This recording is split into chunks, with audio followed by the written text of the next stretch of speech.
20장 19절로 22절에 있는 말씀입니다. 요한복음 20장 19절로 22절에 있는 말씀 우리 한 목소리로 읽겠습니다. 이날 곧 안식 후 첫날 저녁 때에 제자들이 유대인을 두려워하여 모인 곳에 문들을 닫았더니 예수께서 오사 가운데 서서 이르시되 너희에게 평강이 있을지어다. 이 말씀을 하시고 손과 옆구리를 보이시니 제자들이 주를 보고 기뻐하더라. 예수께서 또 이르시되 너희에게 평강이 있을지어다. 아버지께서 나를 보내신 것 같이 나도 너희를 보내노라. 이 말씀을 하시고 그들을 향하사 숨을 내쉬며 이르시되 성령을 받으라. 아멘. 오늘도 살아계셔서 역사하시는 하나님 앞에 기쁨과 감사로 예배하며 나아가는 우리가 되기를 주님의 이름으로 축원합니다. 주님께서 우리를 위해서 십자가에 죽으시고 사흘 만에 다시 살아나셨습니다. 이것은 역사적인 사실이기도 하며 우리 신앙의 가장 중요한 핵심이기도 합니다. 예수님의 십자가와 그리고 부활이 우리에게 새 생명을 주셨으며 우리 가운데 새 일을 행하게 하신다는 사실을 기억하시기 바랍니다. 감사와 기쁨으로 부활하신 주님 안에 살아가는 우리가 되기를 주님의 이름으로 축원합니다. 그럼 모든 사람들이 두려움을 가지고 살아가는 것 같습니다. 사람들이 다 걱정하는 게 있어요. 걱정이라고도 할 수 있고 두려움이라고도 할 수 있겠습니다. 사람들이 두려워하며 사는 것은 현실 너머에 대한 염려에서 나온다고 합니다. 내일을 알 수 없고 미래를 알 수 없고 인생을 알 수 없어서 그 두려움이 시작하게 되는 것 같습니다. 그리고 그 두려움은 그 알 수 없는 인생을 내가 책임지고 살아가야 한다는 그 감각 때문입니다. 그리고 어느 순간이 지나면 어렸을 때는 잘 모르다가 나이가 들고 하루하루 살다 보면 그 인생, 알 수 없는 그 인생을 내가 책임지고 살아야 하는데 내가 책임질 수 없다는 걸 깨닫는 순간이 옵니다. 내가 할 수 있는 것이 아무것도 할 수 없다는 것을 알게 될 때 그 두려움은 더 커지게 되죠. 그리고 그 두려움 끝에는 죽음이 있습니다. 그래서 인생의 모든 순간들을 잘 넘어왔다 쳐도 죽음을 통과해서 그냥 지나갈 수 있는 사람은 아무도 없으니까요. 그래서 철학자인 하이데거라는 사람은 사람의 모든 두려움의 원인이 죽음이다라는 이야기를 하기도 했습니다. 살아가는 모든 순간 속에 우리가 갖는 모든 두려움들의 근원에 죽음이 있다는 거죠. 그래서인지는 몰라도 우리가 뭘 하면 넘어질 뻔해도 또 무거운 물건을 들었다 놨을 때도 공부를 하고 나서도 우리가 뭐라고 하죠? 아이고 죽겠다 이러죠. 죽을 뻔했다. 아이고 죽겠다. 이런 이야기를 합니다. 그래서 그런 푸념들을 하면서 사는 게 아닌가 생각해 보았습니다. 그러면서도 재미있는 것은 다들 죽지 않을 것처럼 삽니다. 모두에게 다가올 죽음이지만 지금은 아닐 거라고 생각합니다. 그렇죠? 그러나 그러다가 모든 사람들이 그 죽음을 직면하는 때가 있습니다. 그리고 인생의 한계를 몸소 체험하는 때가 있죠. 그건 바로 곁에 있는 사람들, 사랑하는 사람들, 다른 사람들의 죽음을 경험하게 될 때입니다. 사랑하는 사람들, 가까운 사람들의 죽음이 우리를 죽음을 경험하게 하는 것이죠. 그 죽음 앞에서 그 죽음의 의미와 또 무게, 그리고 인생의 무게 또한 우리가 느끼게 되기 때문에 그런 것이겠습니다. 예수님께서 가셔야 했던 그 십자가의 길은 힘들고 외롭고 쓸쓸한 길이었습니다. 예수님 곁에서 최후까지 목숨을 걸고 지키겠다고 했던 제자들은 한 명도 남지 않고 다 도망가 버렸습니다. 제일 아끼던 베드로가 도망갔다가 돌아와서 예수님이 잡히신 집에 들어와서 한 일은 예수님을 3번이나 부인하는 일이었습니다. 예수님을 버리고 도망간 제자들 그리고 3번이나 부인했던 베드로 그들은 바로 이 두려움 앞에 서게 되었던 것이죠. 그리고 도망쳐 문을 닫고 숨어 있었습니다. 주님과 함께했던 인생이 이제는 혼자 감당해야 하는 인생으로 바뀌었고 그리고 예수님마저도 죽음을 피하지 못했다는 그 현실, 그 두려움이 제자들을 그 공포 속으로 빠져들게 했던 것이죠. 예수님을 메시아로 믿고 따르던 사람들 아닙니까? 수없이 많은 기적들을 행하는 것을 보았습니다. 그래서 최후의 끝까지라도 예수님을 따르겠다고 할 수 있었던 제자들이었죠. 그런데 예수님께서 잡히시고 채찍에 맞으시고 십자가에 죽으실 때 모두 다 도망가 버리고 곁을 지키지 않았습니다. 제자들이 예수님께서 사흘 만에 다시 십자가에 죽으셔야 할 것과 사흘 만에 다시 살아나실 것에 있어서 몰랐느냐? 알고 있었습니다. 예수님께서 가르치셨어요. 마태복음 20장 17절부터 19절에 가르치셨어요. 내가 이제 십자가에 죽을 것과 그리고 다시 살아날 거다라고 말씀해 주셨어요. 그런데 그때가 언제냐면 예루살렘에 입성하시기 직전이에요. 예루살렘에 입성하시는 예수님께서 그렇게 될 리 없다고 생각했습니다. 왜냐하면 그들은 전혀 다른 기대를 가지고 있었기 때문에 그렇습니다. 종려주일을 우리가 지켰는데 지난 주일에 예루살렘으로 입성하시는 예수님을 향해 사람들이 종려가지를 흔들며 환영했다고 해서 종려주일이 되었습니다. 예루살렘에 입성하시는 예수님을 향해서 사람들이 환호하고 외친 것은 예수님이 가시는 그 길이 무엇인지 알지 못하면서 자신들의 기대를 예수님께 투영했기 때문이었습니다. 그 종려가지를 흔들었던 그 군중들이 이제 며칠 뒤에 예수님을 십자가에 못 박으라고 손가락질하게 될 사람들입니다. 왜냐하면 그들은 예수님께서 예루살렘에 입성하셔서 군사적으로 정치적으로 이 판을 뒤집어 엎어 로마를 물리치고 하나님 나라 자기 이스라엘 백성들을 회복시켜 줄 것이라고 기대했기 때문에 그렇습니다. 특히나 제자들의 기대는 더 컸습니다. 왜냐하면 그렇게 되면 예루살렘에 새로운 나라가 만들어지고 그것이 이스라엘로 확립되면 예수님 곁에 섰던 자기들은 높은 자리에 서서 이렇게 할 것 아닙니까? 그래서 누가 더 높은 자리에 갈 거냐 서로 싸웁니다. 그래서 예수님은 곧 일어날 십자가와 부활의 사건에 대해서 가르치시는 겁니다. 그거 아니라고. 예수님이 오신 것은 섬김을 받으려 한 것이 아니라 섬기려 하신 것이고 자기 목숨을 많은 사람들의 대속물로 주려 하는 것이다 라고 가르치시는 거예요. 그거 아니라고. 내가 지금 왕이 되려고 온 게 아니라고. 왕이 되시는 것이지만 너희들이 생각하는 그 왕이 되려고 온 게 아니라고 말씀하시는 겁니다. 그런데 제자들은 이해하지 못했고 받아들이지 못했고 결국 제자들의 기대와는 다르게 예수님 십자가에 못 박아 죽이셨습니다.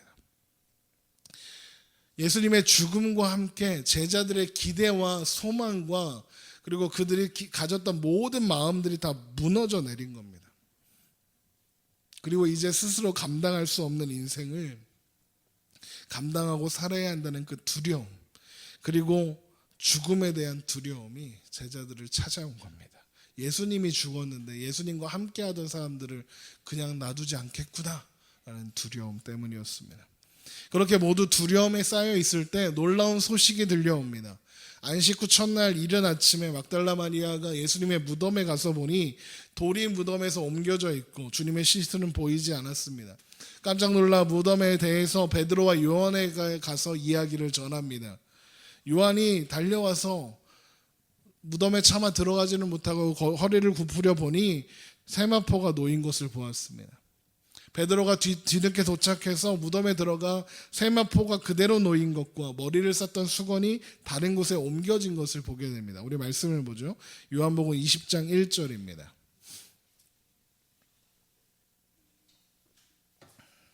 요한복음 20장 1절. 안식 후 첫날 일찍이 아직 어두울 때에 막달라 마리아가 무덤에 와서 돌이 무덤에서 옮겨진 것을 보고 시몬 베드로와 예수께서 사랑하시던 그 다른 제자가 요한입니다. 요한복음에 예수께서 사랑하시는 제자 그러면 그게 요한이거든요. 어쨌든 에게 달려가서 말하되 사람들이 주님을 무덤에서 가져다가 어디에 두었는지 우리가 알지 못하겠나이다 하니 베드로와 그 다른 제자가 나가서 무덤으로 갈새 둘이 같이 다름질하더니 그 다른 제자가 베드로와 보다 더 빨리 달려가서 먼저 무덤에 이르러 구부려 세마포 놓인 것을 보았으나 들어가지는 아니하였더니 시몬 베드로는 따라와서 무덤에 들어가 보니 세마포가 놓였고 또 머리 쌌던 수건은 세마포와 함께 놓이지 않고 딴 곳에 쌌던 대로 놓여 있더라. 그때야 무덤에 먼저 갔던 그 다른 제자도 들어가 보고 믿더라. 이렇게 되어 있습니다. 막달라 마리아의 보고를 듣고 베드로와 요한이 무덤에 도착해서 빈 무덤을 확인했습니다. 빈 무덤과 세마포와 수건이 놓여져 있는 걸 알았습니다.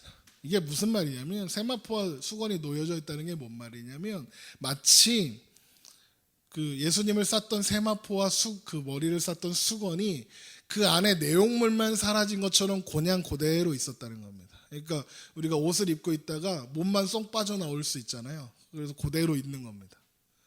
그래서 이 모습이 예수님의 시신을 누가 훔쳐간 것이 아니라는 증거입니다. 왜냐하면 누가 시신을 훔쳐가면 세마포를 풀러놓고 갈 이유가 없지 않습니까? 그리고 혹 사정이 있어서 풀었더라도 마치 안에 시신만 사라진 것처럼 그대로 놓여 있을 수가 없는 거예요. 이 증거인데, 그래서 두 제자가요, 예수님께서 다시 살아나셨구나라는 생각을 하게 됩니다. 믿게 된 거죠. 증거들이 그렇게 있으니까요. 그런데 예수님이 부활하셨다는 그 증거들을 보았음에도 불구하고 여전히 두려워하고 있어요. 20장 19절을 보세요. 이날 곧 안식 후 첫날 저녁 때에 제자들이 유대인들이 두려워하여 모인 곳에 문들을 닫았더니, 이렇게 되어 있죠. 예수님께서 부활하셨다는 소식을 들었고 증거들을 보았고 또 소식을 들었습니다. 그러면 얼른이라도 일어나서 당신들이 죽인 예수님이 살아나셨다고 막 돌아다닐 만도 한데, 아니면 최소한 부활하신 예수님 그러면 어디 계실까 하면서 찾아다닐 만도 한데, 제자들이 한 행동은 뭐냐면 두려워하며 문을 잠그고 문을 닫다. 이게 뭐냐면 그냥 문 닫아놨다는 게 아니라 꽁꽁 싸매서 문 잠가놓고 숨어 있었던 거예요. 여전히 두려워하고 있습니다. 유대인들이 지금 제자들을 잡아서 죽일까 봐 두려운 겁니다. 부활의 증거를 보고 부활의 소식을 들었다 해도 그들을 두렵게 하는 이유들이 사라지지 않고 있는 거예요. 스스로 책임져야 하는 인생, 결국에는 찾아올 죽음에 대한 그 두려움이 여전히 남아있어요. 여러분, 그렇더라고요. 아무리 강한 증거로 복음을 전해도 인생을 향한 두려움을 스스로 해결할 수 없다는 것을 사람들이 결국엔 알게 되더라고요. 증거를 알고 무엇 많이 보았다고 해서 인생이 두려움이 사라지는 게 아니더라고요. 그래서요, 성경이요, 두려움에 사로잡혀서 아무것도 하지 못하고 있는 제자들에게 예수님이 찾아오셨다고 합니다. 제자들이 예수님을 찾아다닌 게 아니라 예수님이 찾아오셨습니다. 문이 굳게 잠겨 있었는데 그 굳게 닫힌 문을 뚫고 찾아오셨습니다. 오늘 말씀에 예수님이 문 열어달라고 하셨습니까? 아니에요. 문 닫고 문 잠그고 있는데 그냥 예수님이 나타나셨어요. 이게 뭐냐? 예수님이 부활하신 몸은 이제 시간과 공간의 제약을 받지 않는 새 몸이거든요. 그걸 베드로와 요한이 변화산에서 봤어요. 이미 한번 변화된 몸을. 그리고 이 몸이 우리가 이제 예수님 다시 오실 때 부활하여 있게 되는 그 몸이에요. 어쨌든 예수님을 두려워하고 예수님이 계시지 않음으로 인해서, 예수님의 죽음으로 인해서 두려움 속에 빠져있던 제자들 사이로 예수님께서 시공간을 초월하여 나타나신 거예요. 부활하신 예수님을 막을 수 있는 방해물은 그 어떤 것도 이제 존재하지 않는 거예요. 그것이 시간이든 심지어 공간이라도 막을 수 없는 거예요. 여러분, 우리도 마찬가지입니다. 우리가 주님을 찾은 것이 아니라 주님이 우리를 찾으시는 겁니다. 우리 인생 가운데 친히 찾아오시는 겁니다. 우리가 주님을 사랑하지도 알아보지도 않았고 필요하다고 느끼지도 않았을 때, 여전히 스스로 인생을 책임지고 살아야 한다고 느끼고 있을 때, 그래서 힘겨워하고 있고 두려워하고 있던 바로 그 자리에 예수님이 찾아오셨어요. 제자들에게 찾아오신 것처럼 예수님께서 두려움으로 가득한 우리 인생 가운데 찾아오신 거예요. 문을 잠그고 숨어있던 제자들에게 찾아오시는 예수님을 막을 수 있는 것이 아무것도 없었던 것처럼 우리 인생 가운데 찾아오시는 예수님을 막을 수 있는 것은 그 어떤 것도 없는 겁니다. 예수님 안 믿을 거야 하고 도망다녀 봐도 예수님을 하나님께서 예정하신 자는 반드시 믿게 되어 있습니다. 그래서 사도행전에 그랬잖아요. 믿기로 작정된 자마다 다 믿더라. 난 절대 안 믿을 거야 도망다녀도 하나님이 그 사람을 작정하셨으면 무조건 믿게 됩니다. 하나님의 때, 하나님의 방식으로. 그런데 그렇게 찾아오신 예수님께서요, 제자들에게 이렇게 선포하십니다. 19절 다시 보세요. 이날 곧 안식 후 첫날 저녁 때에 제자들이 유대인들을 두려워해 모인 곳에 문들을 닫았더니 예수께서 오사 가운데 서서 이르시되 너희에게 평강이 있을지어다. 평강을 선포하십니다. 그리고는 20절 이 말씀을 하시고 손과 옆구리를 보이시니 제자들이 주를 보고 기뻐하였더라. 손과 옆구리를 보여주십니다. 누가복음 24장에는 내 손과 발을 보고 나인 줄 알라. 또 나를 만져보라.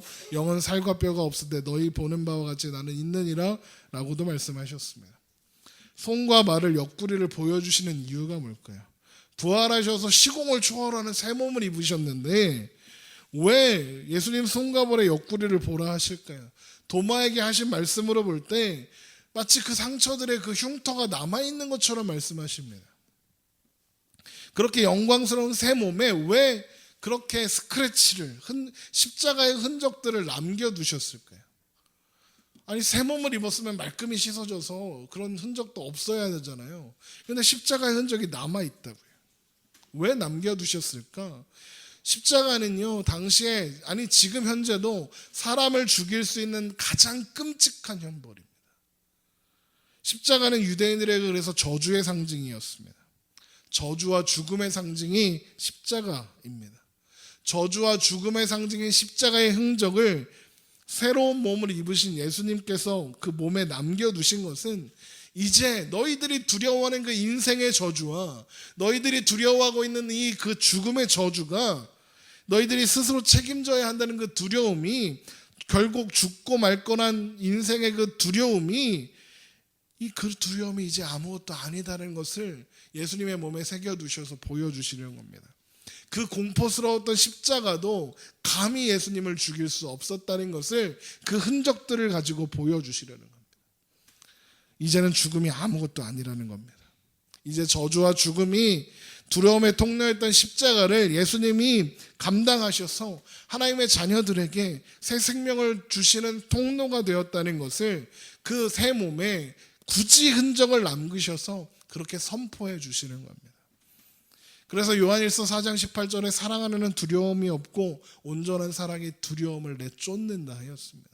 온전한 사랑이 무엇입니까? 십자가의 그 사랑입니다. 그 사랑이 우리가 죄인 되었다는 겁니다. 우리는 하나님을 회방하고 경멸하고 조롱했던 자들이었습니다. 그런데 하나님께서 그 죄값을 우리에게 청구하지 않으시고 살아가는 아들 예수 그리스도를 이 땅에 보내셔서 예수님께 받아내셨습니다. 우리를 십자가에 못 박으셔야 하는데 자기 아들을 예수님을 십자가에 못 박아 매다셨습니다. 미련하고 완악하고 저주받아 마땅한 이들을 대신하여 죄를 씻으신 그 사랑이 십자가의 사랑, 십자가의 흔적이었던 겁니다. 그래서 예수님이 말씀하시는 거예요. 인자가 온 것은 섬김을 받으려 함이 아니라 도리어 섬기려 하고 자기 목숨을 많은 사람의 대속물로 주려 함이니라. 그 말씀을 이제 스스로 성취해 내신 겁니다. 그래요 제자들에게 그리고 우리들에게 평강 있으라 라고 선포하시는 거예요. 예수님께서 요한복음 16장 33절에 이것을 너희에게 이르는 것은 너희로 내 안에서 평안을 누리게 하려 함이라. 세상에서는 환난 너희가 환난을 당하나 담대하라 내가 세상을 이기었노라. 이 말씀이 이제 십자가에 죽으시고 다시 살아나심으로 말미암아 온전히 성취되게 된 것입니다. 하나님은 예수 그리스도를 통하여 우리의 삶에 은혜와 평강을 주시겠다고 약속하고 계시는 겁니다. 우리 히브리서 13장에 있는 말씀을 볼까요?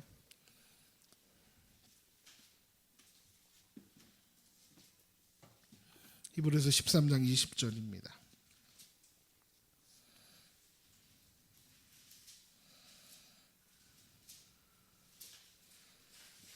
히브리서 13장 20절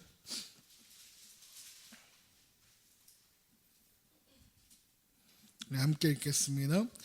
양들의 큰 목자이신 우리 주 예수를 영원한 언약의 피로 죽은 자 가운데서 이끌어내신 평강의 하나님이 모든 선한 일에 너희를 온전하게 하사 자기 뜻을 행하게 하시고 그 앞에 즐거운 것을 예수 그리스도로 말미암아 우리 가운데서 이루기를 원하노라. 영광이 그에게 세세 무궁토록 있을지어다. 아멘. 주님 평강의 하나님이요 우리에게 평강을 주신답니다. 물론 우리가 생각하는 평강하고는 좀 다른 것 같죠. 우리가 생각하는 평강은 내가 편안한 거죠. 그런데 하나님께서 주시는 평강은 하나님이 우리 편 들어주시는 겁니다. 하나님 내 편 들어주시는 거예요. 모든 선한 일에 우리를 온전하게 하시고 자기 뜻, 하나님 뜻을 행하게 하시는 것이 평강입니다. 하나님께서 우리 편이 되어주셔서 우리의 상황과 현실에 상관없이 심지어 그 현실의 고난과 어려움으로 가득한 그 현실이어도 우리가 하나님 편에 서 있는 게 평강입니다. 그게 진짜 평강입니다. 하나님이 우리 편 되시는 것. 그래서 시편 84편에 주의 궁정에서의 한 날이 다른 곳에서의 첫날보다 나은즉 악인의 장막에 사는 것보다 내 하나님 성전 문지기로 있는 것이 좋다 했던 그 고백입니다. 악인의 장막은 평안하죠. 먹을 거 많고 여유 있죠. 안전해 보이죠. 그런데 그 자리는 결국에는 멸망당할 자리니까요. 데살로니가 전서 5장 3절에 그들이 평안하다 안전하다 할 때에 그때 임신한 여자에게 해산의 고통이 이름같이 멸망이 갑자기 그들에게 이르느니 결코 피하지 못하리라 하였습니다. 아무리 아름답고 화려해도 악인의 장막에서 머무는 것이 평강이 아닙니다. 성전 문지기라도 아니 그 문지기 옆에 서 있는 강아지 한 마리라 해도 하나님 앞에 있는 게 진정한 평강이라는 겁니다. 물론 하나님이 우리 강아지 한 마리로 부르시지 않죠. 자녀로 부르시죠. 그리고 말씀하십니다. 예수님께서 오늘 본문에 너에게 또 평강이 있을지어다 선포하시고 말씀하시기를 아버지께서 나를 보내신 것 같이 나도 너희를 보내노라 하십니다. 21절에 있는 말씀입니다. 사실 이 말씀을 생각해보면 곰곰이 생각해보면 이게 엄청난 말씀입니다. 왜냐하면 보세요. 아버지께서 나를 보내신 것 같이 하였습니다. 하나님 아버지께서 예수님을 이 땅에 보내신 것은 이 모든 일들에 유일하게 적합한 분이 예수님이었기 때문입니다. 이는 내 사랑하는 자여 기뻐하는 아들이라 말씀하셨죠. 주님이 하시는 모든 일과 생각과 이루신 모든 일이 하나님의 마음에 100% 정확하게 들어맞았습니다. 내 마음을 시원케 하는 충성된 사자다 했던 그 분이 예수님입니다. 그런데 우리가 그런가요? 우리가 하나님 마음에 100% 합당한 존재입니까? 어느 한 부분이라도 하나님 앞에 온전하다 말할 만한 것이 있습니까? 아무것도 없습니다. 그런데 예수님께서 뭐라고 말씀하시세요? 아버지께서 나를 보내신 것 같이 나도 너희를 보내노라. 그런데 우리는 자격이 없잖아요. 예수님은 자격이 있으셨죠. 오셔서 이 모든 일들을 하나님 아버지가 예수님을 보내실 만큼 자격이 있으셨죠. 그런데 우리는 자격이 없잖아요. 모든 것에 불완전한 우리를 모든 것에 완전하신 예수님께서 보내신 받은 것처럼 보내시겠다고 말씀하시는 거예요. 아버지가 예수님 보낸 것처럼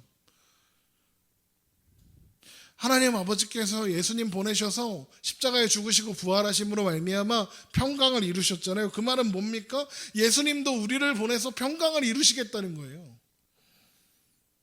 그런데 우리는 그럴 자격이 있습니까? 그럴 능력이 있습니까?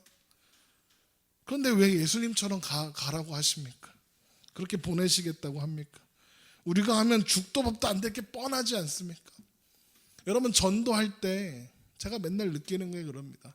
전도 안 하는 게 덕인 사람들이 너무나 많아요. 제가 주일에는 전도를 안 하잖아요. 주일에 안 하는 이유가 그렇습니다. 왜 안 하냐면 온 동네 교회에서 다 전도를 나와요. 난 안 해도 되잖아요. 다 전도하러 다니니까. 그런데 재미있는 게 뭔지 아십니까? 다 전도하러 다니는데 그 사람이 전도하고 지나가면 욕하는 사람들이 있어요. 야, 저것도 교회 다닌다. 여러분 그렇게 그런 소리 들을 거면 전도 안 하는 게 훨씬 유익 아니겠습니까? 네? 우리가 전도에 방해가 되면 방해가 되지 도움이 되는 존재들이 아닙니다. 하나님 나라 확장하는데 우리가 그렇게 도움되는 존재들이 아니에요. 그런데 하나님이 우리를 통해서 전도에 미련한 것으로 하나님의 복음을 전하겠대요. 왜 예수님같이 우리를 보내시겠다고 하실까요? 사람들에게 왜 그렇게 하실까? 예수님이요 그 일이 너희들이 홀로 해야 하는 일이 아니라고 말씀하시기 때문에 그래요. 22절 보세요. 20장 22절, 요한복음 20장 22절. 이 말씀을 하시고 그들을 향하여 숨을 내쉬며 이르시되 성령을 받으라. 우리가 하는 게 아니라 성령님이 하시는 거예요. 성령님이 우리를 통해서 하시는 일이래요. 우리가 우리 인생을, 우리 삶을 보냄받은 자로서 오늘을 스스로 책임지고 감당해내고 살아야 하는 게 아니라는 거예요. 우리가 평강을 만들어내는 게 아니라 우리가 스스로 예수님의 부르심에 합당한 존재로 만들어져 가야 되는 게 아니라 성령께서 하신대요. 성령님이 하신대요. 우리 안에 내주하시는 성령님께서 이루어 주신대요. 우리 빌립보서 4장에 한번 갈까요?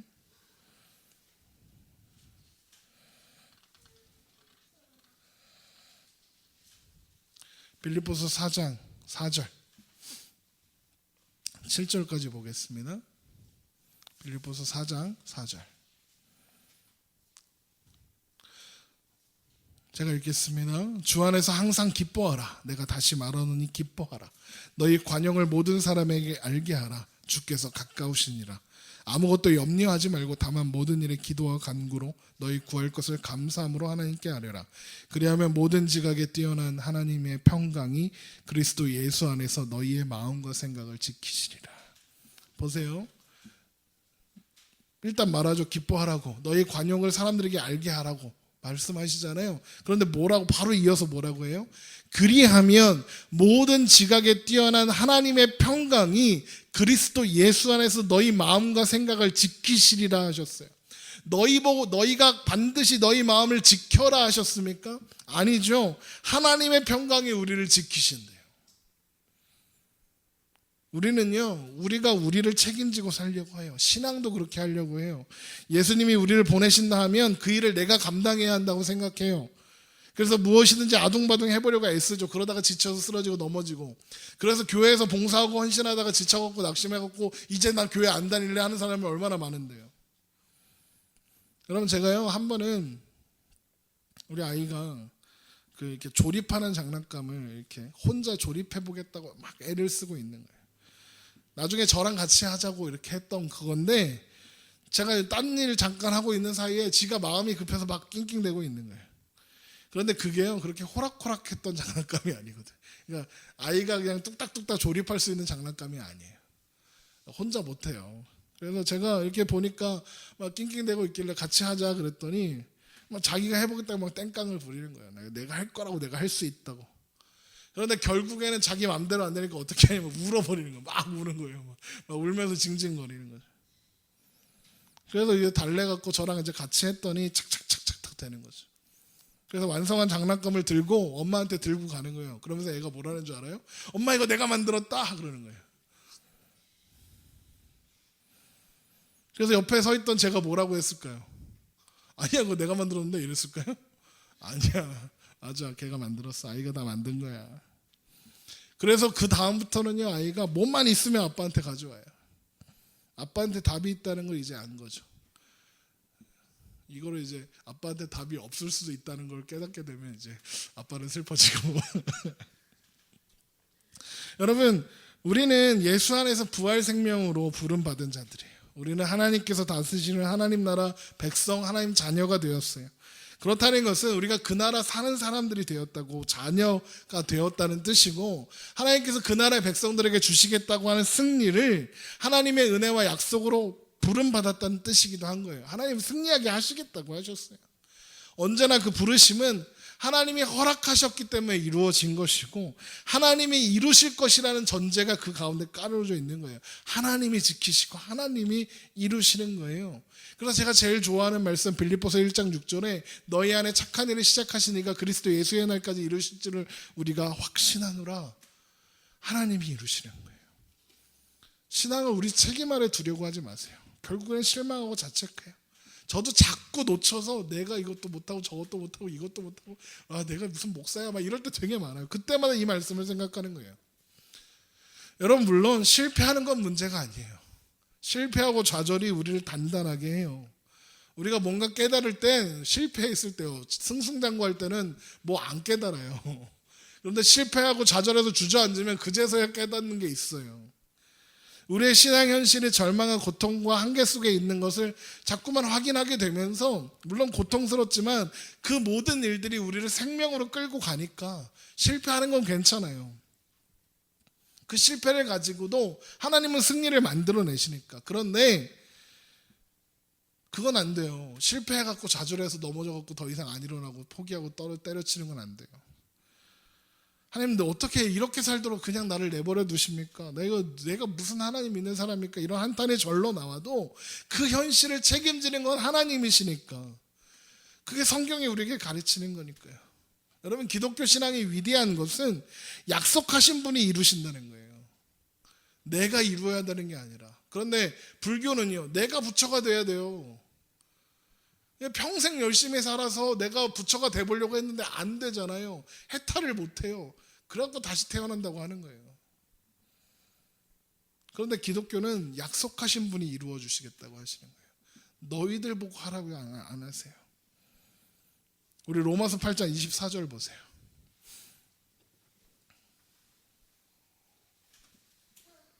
로마서 8장 24절.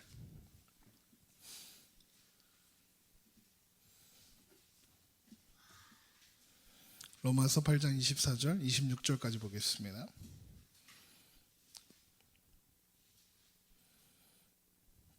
로마서 8장 24절입니다. 우리가 소망으로 구원을 얻었음에 보이는 소망이 소망이 아니니 보는 것을 누가 바라리요. 만일 우리가 보지 못하는 것을 바라면 참음으로 기다릴지니라. 이와 같이 성령도 우리의 연약함을 도우시나니 우리는 마땅히 기도할 바를 알지 못하나 오직 성령이 말할 수 없는 탄식으로 우리를 위하여 친히 간구하시느니라. 보세요. 우리가 우리를 책임지는 게 아니라 성령님께서 책임지신다잖아요. 영에 속한 사람이고 하나님의 부르심의 약속에 있는 사람이 이 인도 안에 있는 거예요. 승리케 하시는 능력 속에 있는 거예요. 우리가 마땅히 빌 바도 몰라, 기도도 못해. 그런데 성령님께서 우리를 말할 수 없는 탄식으로 우리를 위해서 간구하신대요.